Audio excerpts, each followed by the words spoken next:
भारत में हर साल मानसून में डेंगू का प्रकोप देखने को मिलता है। बारिश के मौसम में साल दर साल देश के कई शहरों से डेंगू के डराने वाले मामले सामने आते हैं, जिनकी संख्या हजारों और लाखों में होती है। बीते कई सालों से डेंगू के डंक से जूझने के बाद भारत ने अब इससे निपटने के लिए वैक्सीन बना ली है।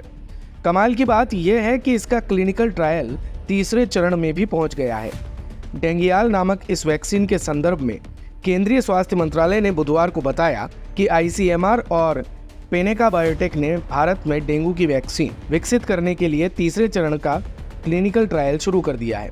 इस ट्रायल में टेस्ट के लिए शामिल पहले व्यक्ति को बुधवार को Pandit Bhagwat Dayal Sharma post graduate institute of medical sciences Rohtak में वैक्सीन लगाई गई। क्लिनिकल ट्रायल 18 राज्यों और केंद्र शासित प्रदेशों में 19 साइटों पर आयोजित किया जाएगा।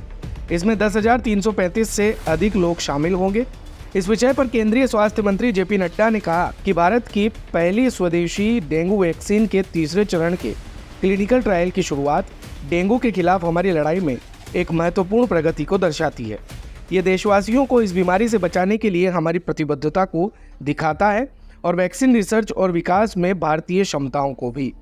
उन्होंने आगे कहा, ICMR और पेनेका बायोटेक के बीच इस सहयोग के माध्यम से हम न केवल अपने लोगों के स्वास्थ्य को सुनिश्चित करने की दिशा में एक कदम उठा रहे हैं, बल्कि स्वास्थ्य के क्षेत्र में आत्मनिर्भर भारत के अपने नज़रिए को भी मजबूत कर रहे हैं।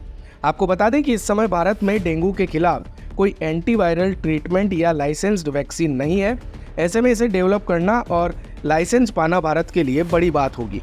भारतीय वैक्सीन डेंगियाल के फॉर्मुलेशन के पहले और दूसरे चरण का क्लिनिकल ट्रायल 2018-19 में पूरा हुआ था, जिसके अच्छे परिणाम मिले थे। भारतीयों के स्वास्थ्य के लिए डेंगू चिंता का विषय है। भारत डेंगू से पीड़ित टॉप 30 देशों में से एक है। भारत में लगभग 75 से 80% इन्फेक्शन असिम्प्टोमेटिक होता है। ये एक ऐसी कंडीशन होती है जिसमें लोग डेंगू से पीड़ित होते हैं, लेकिन उनमें उसके लक्षण नहीं दिखते हैं, फिर भी ये इन्फेक्शन फैला सकते हैं। 20 से 25% मामलों में लक्षण दिखते हैं। डेंगू में ज़्यादातर बच्चे प्रभावित होते हैं। बच्चों के हॉस्पिटल में एडमिट होने और मृत्यु दर का खतरा भी अधिक होता है। हेल्थ कवरेज के लिए भारत कवरेज की रिपोर्ट। दिन भर की सारी अपडेट्स के लिए सब्सक्राइब करें भारत कवरेज को और हाँ, बेल आइकन दबाना ना भूलें ताकि आप रहे अपडेटेड हमेशा।